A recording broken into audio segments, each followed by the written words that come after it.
राधे राधे मित्रों, आज हम आपके लिए यहाँ पर लेकर आए हैं श्री शिव महापुराण की कोटि रुद्र संहिता से अध्याय 40 की कथा, जो शिवरात्रि की व्रत कथा भी है और कथा है एक ऐसे भील की जिसने अनजाने में शिवरात्रि का व्रत कर लिया था और जिससे उस पर हुई थी भगवान शंकर की बड़ी अद्भुत कृपा। तो चलिए शुरू करते हैं। ऋषियों ने पूछा, सूत जी, पूर्व काल में किसने इस उत्तम शिवरात्रि का पालन किया था और अनजाने में भी इस व्रत का पालन करके किसने कौन सा फल प्राप्त किया? सूत जी ने कहा, ऋषियों, तुम सब लोग सुनो। मैं इस विषय का एक निषाद का प्राचीन इतिहास सुनाता हूँ जो सब पापों का नाश करने वाला है। पहले की बात है, किसी वन में एक भील रहता था जिसका नाम था गुरुद्रुह। उसका कुटुंब बड़ा था तथा वह बलवान और क्रूर स्वभाव का होने के साथ ही क्रूरता पूर्ण कर्म में तत्पर रहता था। वह प्रतिदिन वन में जाकर मृगों को मारता और वहां रहकर नाना प्रकार की चोरियां करता। उसने बचपन से ही कभी कोई शुभ कर्म नहीं किया था। इस प्रकार वन में रहते हुए उस दुरात्मा भील का बहुत समय बीत गया। तदनंतर एक दिन बड़ी सुंदर एवं शुभ कारक शिवरात्रि आई, किंतु वह दुरात्मा घने जंगल में निवास करने वाला था, इसलिए उसको व्रत का पता नहीं था। उसी दिन उस भील के माता पिता और पत्नी ने भूख से पीड़ित होकर उससे याचना की कि हे वनेचर, हमें खाने को दो। उनके इस प्रकार याचना करने पर वह तुरंत धनुष लेकर चल दिया और मृगों के शिकार के लिए सारे वन में घूमने लगा। दैवयोग से उसे उस दिन कुछ भी नहीं मिला और सूर्यास्त हो गया। इससे उसको बड़ा दुख हुआ और वह सोचने लगा कि अब मैं क्या करूं, कहाँ जाऊं? आज तो कुछ नहीं मिला। घर में जो बच्चे हैं उनका तथा माता पिता का क्या होगा? मेरी जो पत्नी है उसकी भी क्या दशा होगी?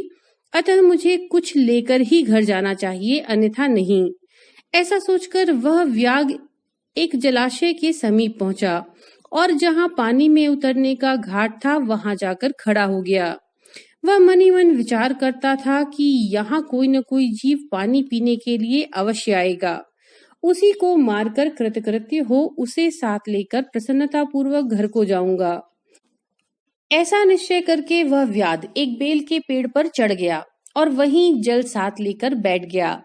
उसके मन में केवल यही चिंता थी कि कब कोई जीव आएगा और कब मैं उसे मारूंगा।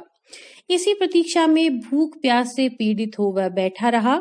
उस रात के पहले पहर में एक प्यासी हरिणी वहां आई, जो चकित होकर जोर जोर से चौकड़ी भर रही थी।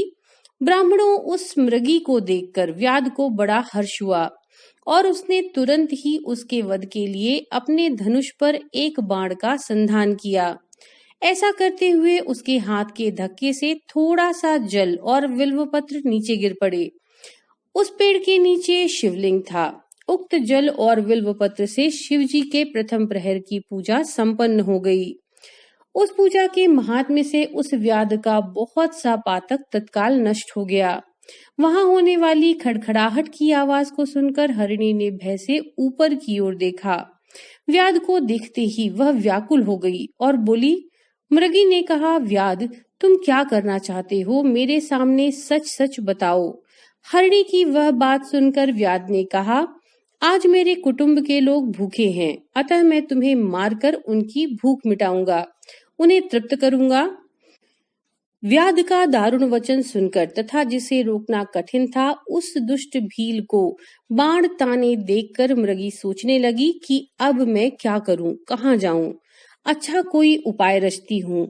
ऐसा विचार कर उसने वहां इस प्रकार कहा। मृगी बोली, हे भील, मेरे मांस से तुमको सुख होगा। इस अनर्थकारी शरीर के लिए इससे अधिक महान पुण्य का कार्य और क्या हो सकता है? उपकार करने वाले प्राणी को इस लोक में जो पुण्य प्राप्त होता है उसका 100 वर्षों में भी वर्णन नहीं किया जा सकता। परंतु इस समय मेरे सब बच्चे मेरे आश्रम में ही हैं। मैं उन्हें अपनी बहन को अथवा स्वामी को सौंप कर लौट आऊंगी। हे वनेचर, तुम मेरी इस बात को मिथ्या न समझो। मैं फिर तुम्हारे पास लौट आऊंगी, इसमें कोई संशय नहीं है। सत्य से ही धरती टिकी हुई है, सत्य से ही समुद्र अपनी मर्यादा में स्थित है और सत्य से ही निर्झरों में जल की धाराएं गिरती हैं। सत्य में ही सब कुछ स्थित है। सूची कहते हैं, मृगी के ऐसे कहने पर भी जब व्याध ने उसकी बात नहीं मानी, तब उसने अत्यंत विस्मित एवं भयभीत होकर पुनः इस प्रकार कहना आरंभ किया। मृगी बोली, हे व्याध, सुनो, मैं तुम्हारे सामने ऐसी शपथ खाती हूँ जिससे घर जाने पर मैं अवश्य तुम्हारे पास लौट आऊंगी। ब्राह्मण यदि वेद बेचे और तीनों काल संध्या ना करे तो उसे जो पाप लगता है, पति की आज्ञा का उल्लंघन करके स्वेच्छानुसार कार्य करने वाली स्त्रियों को जिस पाप की प्राप्ति होती है, किए हुए उपकार को ना मानने वाले, भगवान शंकर से विमुख रहने वाले, दूसरों से द्रोह करने वाले, धर्म की सीमाओं को लांघने वाले तथा विश्वासघात और छल करने वाले लोगों को जो पाप लगता है, उसी पाप में मैं भी लिप्त हो जाऊं यदि लौटकर यहाँ ना आऊं।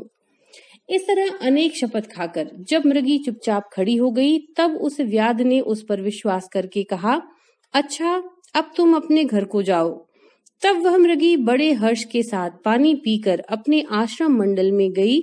इतने में ही रात का वह पहला प्रहर व्याध के जागते जागते ही बीत गया। तब उस हिरनी की बहन दूसरी मृगी, जिसका पहली ने स्मरण किया था, उसी की राह देखती हुई जल पीने के लिए वहां आ गई। उसे देखकर भील ने स्वयं बाण को तरकस से खींचा। ऐसा करते समय पुनः पहले की भांति ही भगवान शिव के ऊपर जल और बिल्वपत्र गिरे। उसके द्वारा महात्मा शंभु के दूसरे प्रहर की पूजा संपन्न हो गई। मृगी ने उसे बाण खींचते देखकर पूछा, वनेचर, ये क्या करते हो? व्याध ने पूर्ववत उत्तर दिया, मैं अपने भूखे कुटुंब को तृप्त करने के लिए तुम्हें मारूंगा। ये सुनकर वह मृगी बोली, व्याध, मेरी बात सुनो, मैं धन्य हूँ, मेरा देह धारण करना सफल हो गया, क्योंकि इस अनित्य शरीर के द्वारा उपकार होगा। परंतु मेरे छोटे छोटे बच्चे घर में हैं, अतः मैं एक बार जाकर उन्हें अपने स्वामी को सौंप दूं, फिर तुम्हारे पास लौट आऊंगी। व्याध बोला, तुम्हारी बात पर मुझे विश्वास नहीं, मैं तुझे मारूंगा, इसमें संशय नहीं। ये सुनकर वह हरिणी भगवान विष्णु की शपथ खाती हुई बोली, व्याध, जो कुछ मैं कहती हूँ उसे सुनो। यदि मैं लौटकर ना आऊं तो अपना सारा पुण्य हार जाऊं, क्योंकि जो वचन देकर उससे पलट जाता है वह अपने पुण्य को हार जाता है। जो पुरुष अपनी विवाहिता स्त्री को त्याग कर दूसरी के पास जाता है, वैदिक धर्म का उल्लंघन करके कपोल कल्पित धर्म पर चलता है, भगवान विष्णु का भक्त होकर शिव की निंदा करता है, माता पिता के निधन तिथि को श्राद्ध आदि ना करके उसे सूना बिता देता है तथा मन में संताप का अनुभव करके अपने दिए हुए वचन को पूरा करता है, ऐसे लोगों को जो पाप लगता है वही मुझे भी लगे यदि मैं लौटकर ना आऊं। सूची कहते हैं, उसके ऐसा कहने पर व्याध ने उस मृगी से कहा, जाओ। मृगी जल पीकर हर्ष पूर्वक अपने आश्रम को गई। इतने में ही रात का दूसरा प्रहर भी व्याध के जागते जागते ही बीत गया। इस समय तीसरा प्रहर आरंभ हो जाने पर मृगी के लौटने में बहुत विलंब हुआ जान चकित हो व्याध उसकी खोज करने लगा। इतने में ही उसने जल के मार्ग में एक हिरण को देखा। वह बड़ा हृष्टपुष्ट था। उसे देखकर वनेचर को बड़ा हर्ष हुआ और वह धनुष पर बाण रखकर उसे मार डालने के लिए उद्यत हुआ। ऐसा करते समय उसके प्रारब्धवश कुछ जल और बिल्वपत्र शिवलिंग पर गिरे। उससे उसके सौभाग्य से भगवान शिव की तीसरे प्रहर की पूजा भी संपन्न हो गई। इस तरह भगवान ने उस पर अपनी दया दिखाई। पत्तों के गिरने आदि का शब्द सुनकर उस मृग ने व्याध की ओर देखा और पूछा, क्या करते हो? व्याध ने उत्तर दिया, मैं अपने कुटुंब को भोजन देने के लिए तुम्हारा वध करूंगा। व्याध की ये बात सुनकर हरिण के मन में बड़ा हर्ष हुआ और तुरंत ही व्याध से इस प्रकार बोला। हरिण ने कहा, मैं धन्य हूँ, मेरा हुष्ट पुष्ट होना सफल हो गया, क्योंकि मेरे शरीर से आप लोगों की तृप्ति होगी। जिसका शरीर परोपकार के काम में नहीं आता, उसका सब कुछ व्यर्थ चला जाता है। जो सामर्थ्य रहते हुए भी किसी का उपकार नहीं करता, उसकी वह सामर्थ्य व्यर्थ चली जाती है तथा वह परलोक में नरक का गामी होता है। परंतु एक बार मुझे जाने दो, मैं अपने बालकों को उनकी माता के हाथ में सौंपकर और उन सबको धीरज बधाकर वापस लौटाऊंगा। उसके ऐसा कहने पर व्याध मन ही मन बड़ा विस्मित हुआ। उसका हृदय कुछ शुद्ध हो गया था और उसके सारे पाप पुंज नष्ट हो चुके थे। उसने इस प्रकार कहा। व्याध बोला, जो जो यहाँ आए वे सब तुम्हारी तरह बातें बनाकर चले गए, परंतु वे वंचक अभी तक नहीं लौटे। मृग, तुम भी इस संकट में हो, इसीलिए झूठ बोलकर चले जाओगे। फिर आज मेरा जीवन निर्वाह कैसे होगा? मृग बोला, व्याग, मैं जो कुछ कहता हूँ उसे सुनो, मुझ में असत्य नहीं है। जिसकी वाणी झूठी होती है उसका पुण्य उसी क्षण नष्ट हो जाता है। तथापि भी तुम मेरी सच्ची प्रतिज्ञा सुनो। संध्या काल में मैथुन तथा शिवरात्रि के दिन भोजन करने से जो पाप लगता है, झूठी गवाही देने, धरोहर को हड़प लेने तथा संध्या न करने से द्विज को जो पाप लगता है, वही पाप मुझे भी लगे यदि मैं लौटकर न आऊं। जिसके मुख से कभी शिव का नाम नहीं निकलता, जो सामर्थ्य रहते हुए भी दूसरों का उपकार नहीं करता, पर्व के दिन श्रीफल तोड़ता, अभक्ष्य भक्षण करता तथा शिव की पूजा किए बिना और भस्म लगाए बिना भोजन कर लेता, इन सब का पातक मुझे लगे यदि मैं लौटकर न आऊं। सूची कहते हैं, उसकी बात सुनकर व्याध ने कहा, जाओ शीघ्र लौटना। व्याध के ऐसा कहने पर मृग पानी पीकर चला गया। वे सब अपने आश्रम पर मिले। तीनों ही प्रतिज्ञाबद्ध हो चुके थे। आपस में एक दूसरे के वृत्तांत को भली भांति सुनकर सत्य के पाश से बंधे हुए उन सब ने यही निश्चय किया कि वहां अवश्य जाना चाहिए। इस निश्चय के बाद वहां बालकों को आश्वासन देकर वे सब के सब जाने के लिए उत्सुक हो गए। उस समय जेठी मृगी ने वहां अपने स्वामी से कहा, स्वामिन, आपके बिना यहाँ बालक कैसे रहेंगे? हे प्रभु, मैंने ही वहां पहले जाकर प्रतिज्ञा की है, इसीलिए केवल मुझको जाना चाहिए। आप दोनों यहीं रहें। उसकी ये बात सुनकर छोटी मृगी बोली, बहन, मैं तुम्हारी सेविका हूँ, इसीलिए आज मैं ही व्याध के पास जाती हूँ, तुम यहीं रहो। ये सुनकर मृग बोला, मैं ही वहां जाता हूँ, तुम दोनों यहाँ रहो, क्योंकि शिशुओं की रक्षा माता से होती है। स्वामी की यह बात सुनकर उन दोनों मृगियों ने धर्म की दृष्टि से उसे स्वीकार नहीं किया। वे दोनों अपने पति से प्रेम पूर्वक बोली, प्रभु, पति के बिना इस जीवन को धिक्कार है। तब उन सब ने अपने बच्चों को सांत्वना देकर उन्हें पड़ोसियों के हाथ में सौंप दिया और स्वयं शीघ्र ही उस स्थान को प्रस्थान किया जहां वह व्याध शिरोमणि उनकी प्रतीक्षा में बैठा था। उन्हें जाते देख उनके वे सब बच्चे भी पीछे पीछे चले आए। उन्होंने ये निश्चय कर लिया कि इन माता पिता की जो गति होगी वही गति हमारी भी होगी। उन सबको एक साथ आया देख व्याध को बड़ा हर्ष हुआ। उसने धनुष पर बाण रखा और उसी समय पुनः जल और बिल्वपत्र शिव जी के ऊपर गिरे। उससे भगवान शिव के चौथे प्रहर की पूजा भी संपन्न हो गई। उस समय व्याध का सारा पाप तत्काल भस्म हो गया। इतने में ही दोनों मृगियां और मृग बोल उठे, व्याध शिरोमणि, शीघ्र कृपा करके हमारे शरीर को सार्थक करो। उनकी ये बात सुनकर व्याध को बड़ा विस्मय हुआ। शिव पूजा के प्रभाव से उसको दुर्लभ ज्ञान प्राप्त हो गया। उसने सोचा, ये मृग ज्ञानहीन पशु होने पर भी धन्य है, सर्वथा आदरणीय है, क्योंकि अपने शरीर से ही परोपकार में लगे हुए हैं। मैंने इस समय मनुष्य जन्म पाकर भी किसी पुरुषार्थ का साधन नहीं किया। दूसरे के शरीर को पीड़ा देकर अपने शरीर को पोसा। प्रतिदिन अनेक प्रकार के पाप करके अपने कुटुंब का पालन किया। ऐसे पाप करके मेरी क्या गति होगी अथवा मैं किस गति को प्राप्त होऊंगा? मैंने जन्म से लेकर अब तक जो पातक किए हैं उसका इस समय मुझे स्मरण हो रहा है। मेरे जीवन को धिक्कार है, धिक्कार है।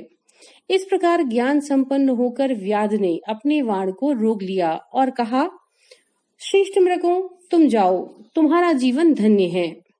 व्याध के ऐसा कहने पर भगवान शंकर तत्काल प्रसन्न हो गए और उन्होंने व्याध को अपने सम्मानित एवं पूजित स्वरूप का दर्शन कराया तथा कृपा पूर्वक उसके शरीर का स्पर्श करके उससे प्रेम से कहा, भील, मैं तुम्हारे व्रत से प्रसन्न हूँ, वर मांगो।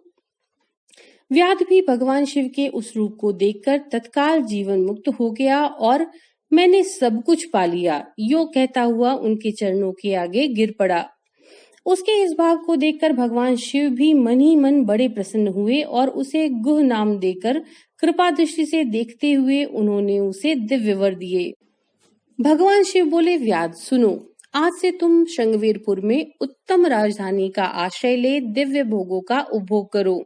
तुम्हारे वंश की वृद्धि निर्विघ्न रूप से होती रहेगी। देवता भी तुम्हारी प्रशंसा करेंगे। मेरे भक्तों पर स्नेह रखने वाले भगवान श्री राम एक दिन निश्चय ही तुम्हारे घर पधारेंगे और तुम्हारे साथ मित्रता करेंगे। तुम मेरी सेवा में मन लगाकर दुर्लभ मोक्ष को पा जाओगे। इसी समय वे सब मृग भगवान शंकर का दर्शन और प्रणाम करके मृग योनि से मुक्त हो गए तथा दिव्य देहधारी हो विमान पर बैठकर शिव के दर्शन मात्र से शाप मुक्त हो दिव्य धाम को चले गए। तब से अर्बुद पर्वत पर भगवान शिव व्याधेश्वर के नाम से प्रसिद्ध हुए, जो दर्शन और पूजन करने पर तत्काल भोग और मोक्ष प्रदान करने वाले हैं। हे महर्षियों, वह व्याध भी उस दिन से दिव्य भोगों का उपभोग करता हुआ अपनी राजधानी में रहने लगा। उसने भगवान श्री राम की कृपा पाकर शिव का सायुज्य प्राप्त कर लिया। अनजान में ही इस व्रत का अनुष्ठान करने से उसको सायुज्य मोक्ष मिल गया। फिर जो भक्ति भाव से संपन्न होकर इस व्रत को करते हैं, वे शिव का शुभ सायुज्य प्राप्त कर लें। इसके लिए तो कहना ही क्या। संपूर्ण शास्त्रों तथा अनेक प्रकार के धर्मों के विषय में भली भांति विचार करके इस शिवरात्रि व्रत को सबसे उत्तम बताया गया है। इस लोक में जो नाना प्रकार के व्रत, विविध तीर्थ, भांति भांति के विचित्र दान, अनेक प्रकार के यज्ञ, तरह तरह के तप और बहुत से जप हैं, वे सब इस शिवरात्रि व्रत की समानता नहीं कर सकते। इसलिए अपना हित चाहने वाले मनुष्य को इस शुभतर व्रत का अवश्य ही पालन करना चाहिए। इस शिवरात्रि का व्रत दिव्य है। इससे सदा भोग और मोक्ष की प्राप्ति होती है। हे महर्षियों, इस शुभ शिवरात्रि व्रत को व्रतराज के नाम से जाना जाता है। इसके विषय में सब बातें मैंने तुम्हें बता दी। अब और क्या सुनना चाहते हो? तो मित्रों, ये थी अध्याय 40 की कथा कोटि रुद्र संहिता से, शिव पुराण से। नमो नारायण।